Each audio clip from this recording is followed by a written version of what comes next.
that if you giving this money, you're going to get all this money back and receiving, and you're just going to be a millionaire by the time you finish reading this scripture.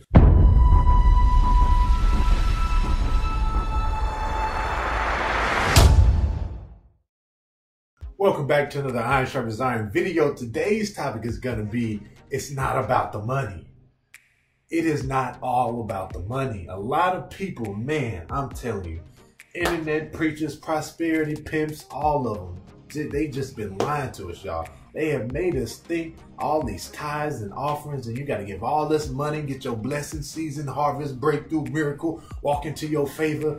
We've been getting this okie doke message for so long, and they've been lying to us. So we're going to take a look at a couple of these scriptures and really break it down to tell you what it really means. Genesis 26:12. Then Isaac sowed in that land and received in that same year 100-fold, and the Lord blessed him. See, I want you guys to know something. Blessings does not equal money. I have to say it one more time. Blessings does not equal money. We have been in a society where we believe, the world has made us believe, if you're being blessed by God, that means you're getting something, some money.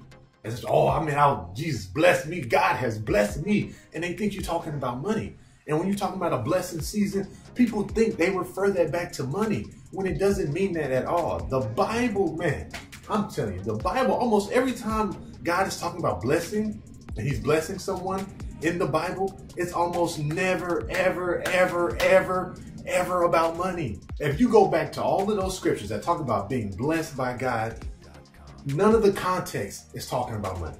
None of it. None of the context. If somebody would use a scripture like this, you in church and the pastor that said something about this, Isaac, he done sowed his seed and now he got 100-fold. Look, 100-fold, 100-fold. God's going to bless you. Get your 100-fold. And you're being deceived. If you really look at this scripture and look at the context, everything that's before it and right after it, it's not talking about money. It's not talking about money at all. It's talking about crops, land, food. That's what he's talking about. God has blessed him, blessed his land. He's not talking about your money. People think that you got to sow a tithe and you have to tithe. And if you don't tithe, you're going to get cursed. God needs your 10%. And all that stuff is true in tithe, but he was talking about sacrifices. Almost any and every time the scripture is talking about tithe, if you look at the context, what it's referring to in the Bible, it's going to be talking about crops, food, animals, something of that nature. It's like almost never talking about money, y'all. I'm telling you, it's almost never talking about money. So anybody, pastor, telling you need to tithe, give 10%, yeah, it's good to give, but you do not have to tithe. You don't have to do that. You do not have to do that. Any preacher that's telling you need to tithe, you need to look up the scripture and you need to tell them, well, you show me where it said. Because if they're talking about tithing, I'm telling you, if you look at the context, it's going to tell you tithe. But then if you look at the scripture before it, it's telling you about food. It's talking about crops. You cannot sow a seed and think you're going to get out of debt. Man, I have to tell somebody, you cannot sow a seed. If you in church and you listening to an internet preacher or you listen to a pastor telling you to sow this seed and God's going to get you out of debt, no, it does not work like that. The only way for you to get out of debt is for you to pay the debt. That's the only way. You can't give your money to the church and thinking that that's going to pay your debt. You can't sow a seed and it's going to get somebody out of jail. It does not work like that. The stuff that you reap, you're going to sow. So you can't put money in a box over here. Let me put it like this. You can't put money for this and think it's going to give you a whole nother outcome. It doesn't work like that. Luke 6:38. Give and it shall be given unto you. Good measure, pressed down and shaken together and running over, shall men give into your bosom. For with the same measure that ye met with it shall be measured to you again. This scripture right here, oh man, I know somebody heard this one before. I know you've heard this one. Give into your bosoms, men's gonna give into your bosom. Drop down, shake it, and all this 100-fold in bosom and give and you gonna receive. And man, they just twist this scripture up so bad, y'all. They twist this scripture up so bad and they make you think it's talking about money. That's what they make you think. You read this one time and you would have thought it was talking about money. That if you're giving this money, you're going to get all this money back and receiving, and you're just going to be a millionaire by the time you finish reading this scripture. But the scripture's not saying that at all. If you look at the context, man, if you look at the context of this scripture, what Jesus was talking about, all the verses before and all the verses after it, he's not talking about a dollar. There are $0 in this conversation. But what Jesus is talking about, the measure that you give is going to be measured back, as in how you treat people. When you love your neighbor, are you forgiving? He's talking about judging in the rest of those scriptures. When you judge and judge not, how you going to judge your neighbor when you got the beam in your own eye? You can't do that. So if you're going to judge, the same measure is going to be judged back on you. You're going to be condemned if you're condemning others when you're not doing it the right way, when you're not forgiving. That same measure is going to be coming back on you. So when people look at this scripture, it's not talking about money. I'm telling you, it is not talking about money. If you getting lied to, if a preacher or any prosperity pimp is trying to get your dollars by telling you a scripture like this, man, read the context. I'm telling you, the proof is in the pudding. If you just look at it and really just read it, you say, hold on now. Jesus was not talking about money on here. You think you're slick. You think you're going to get me. Not today. 2 Corinthians 9, 6 and 7. But this I say, he which soweth sparingly shall reap also sparingly, and he which soweth bountifully shall reap also bountifully. Every man according as his purpose in his heart, so let him give, not grudgingly or of necessity, for God loveth a cheerful giver. Now this scripture right here, this scripture tells you everything you need to know about giving. It sums it all up in these two little scriptures right here. So the first part of it is telling you reap sparingly, you're going to get sparingly.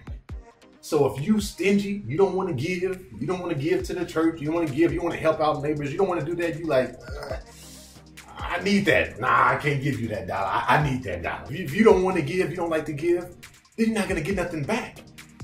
Hey, brother, I'm real hungry. I see you got 2 hamburgers. Can I get a hamburger? No, man, I need that. But you got 2 of them. No, I'm going to eat both of them. If you don't want to give, you know, you got the claw hand.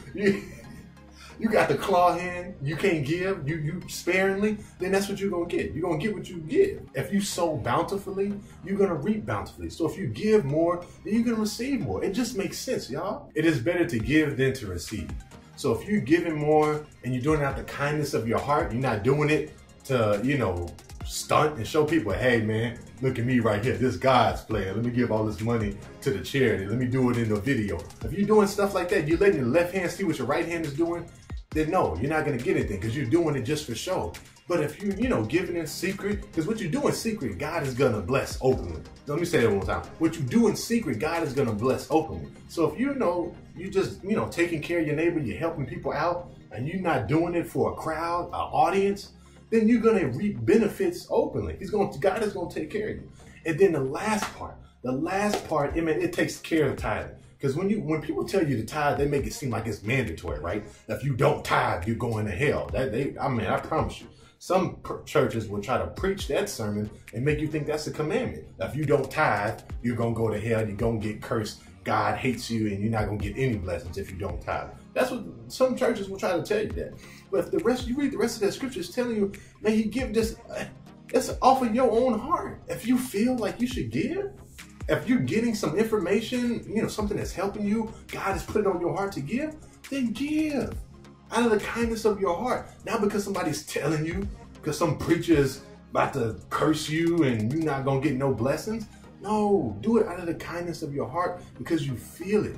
Please don't be deceived, y'all. Please don't be deceived. I'm telling you, people fall for almost about anything. People fall for the silliest things, and people are getting scammed just left and right in a whole bunch of churches by pastors that are preaching prosperity messages, telling them to get their season harvest breakthrough. And they use scriptures like the 2 I used at the beginning, telling them you're going to get the 100-fold from God when you sow your seed. He's going to bless you. Or you give and they're bountiful and they give into your bosom. And you're going to get all of this stuff when none of those scriptures are talking about money.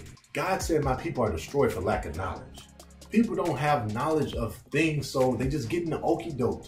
We're getting out here okie doke and trap card all over the place. But you gotta get some knowledge. Open up that Bible, read it, so when somebody tell you something, you can say, hold on now, let me go read that myself. And then you can see the proof is in the pudding. You can see right there, okay, well, I don't know what he's talking about because the scripture is not lining up with what he says. And you won't be deceived by prosperity pimps and people trying to get money from you, telling you that you have to tithe, when the Bible is telling you right there that it's something out of your own heart, out of how you feel.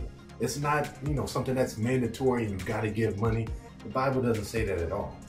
Man, I pray that this message helps somebody. If you learned something, if this helped you, please share this information. Iron sharpens iron. You getting your ducks in a row, man, I'm telling you, help your neighbor get their ducks in a row.